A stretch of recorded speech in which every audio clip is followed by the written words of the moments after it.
कुछ individual sensitive होते हैं कुछ सब्सटेंसेस के लिए जो कि हमारे इन्वायरमेंट में ही प्रेजेंट होते हैं, और जब भी वो उन सब्सटेंसेस के कांटेक्ट में आते हैं तो उनकी बॉडी के अंदर एक रिएक्शन होती है जिसको हम बोलते हैं एलर्जी। तो एलर्जी को हम डिफाइन कर सकते हैं the exaggerated response of the immune system to certain antigens present in the environment. और जो सब्सटेंसेस ये एलर्जी कॉज कर रहे हैं उनको हम बोलते हैं एलर्जेंस, जैसे वो डस्ट, पॉलन्स, एनिमल डेंडर, ये सब एग्जाम्पल हैं एलर्जेंस के। एक टाइप ऑफ एंटीबॉडी प्रोड्यूस होती है जब भी किसी इंडिविजुअल को एलर्जी होती है, तो वो एंटीबॉडी है IgE एंटीबॉडी। एलर्जी का मेन रीज़न होता है कुछ केमिकल्स का रिलीज होना हमारी बॉडी के अंदर उस टाइम पे, लाइक हिस्टामिन एंड सेरोटोनिन, जो कि मास्ट सेल से रिलीज होते हैं। तो ये केमिकल्स जब भी रिलीज होंगे किसी इंडिविजुअल की बॉडी के अंदर तब उसको एलर्जी होगी।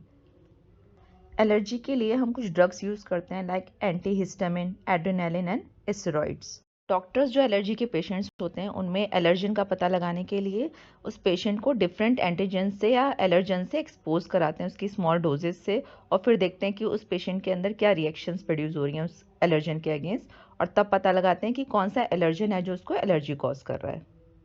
हमारी जो मॉडर्न डे लाइफस्टाइल है, इससे जो हमारे बच्चे हैं आजकल के उनकी इम्यूनिटी बहुत ही लो होती जा रही है। क्यों? क्योंकि वो बहुत ही प्रोटेक्टेड एनवायरनमेंट में रहते हैं और वो बहुत सारे एंटीजन से एक्सपोज नहीं होते हैं अपनी लाइफ में। इसीलिए जब भी वो उस एंटीजन से एक्सपोज होते हैं तो उनको एलर्जी हो जाती है उस एंटीजन के अगेंस्ट।